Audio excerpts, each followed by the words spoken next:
ঈদ উল ফিতরের ছুটিতে পর্যটকের পদচারণায় মুখর হয়ে উঠেছে পার্বত্য জেলা রাঙামাটি।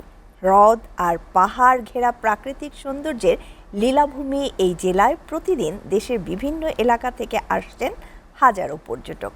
কাপ্তাই হ্রদ, ঝুলন্ত সেতু আর পাহাড়ি প্রকৃতি দেখে মুগ্ধ দর্শনার্থীরা। পর্যটকদের নিরাপত্তায় বিশেষ ব্যবস্থা নিয়েছে ট্যুরিস্ট পুলিশ।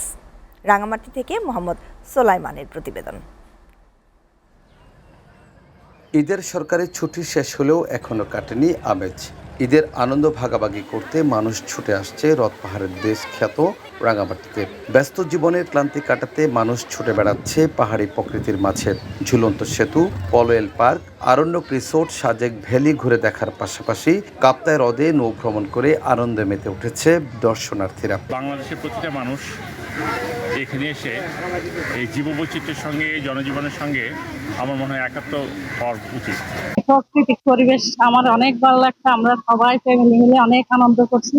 অনেক সুন্দর সমুদ্র সৈকত, জলাশয়, ছোট ছোট ঘর, অনেক সুন্দর। এদিকে পর্যটক বাড়ায় চাঙ্গা হয়ে উঠেছে রাঙামাটির পর্যটন সংশ্লিষ্ট ব্যবসা। আবাসিক হোটেল মোটেলের অধিকাংশ সিট আগাম বুকিং হয়েছে বলে জানান ব্যবসায়ীরা।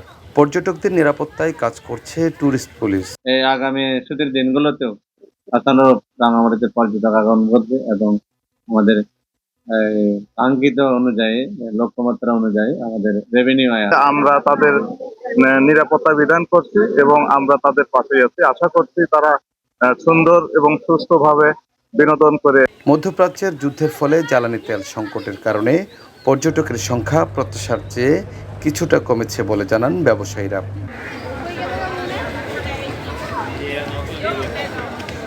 মোহাম্মদ সোলাইমান, SA টিভি, রাঙামাটি।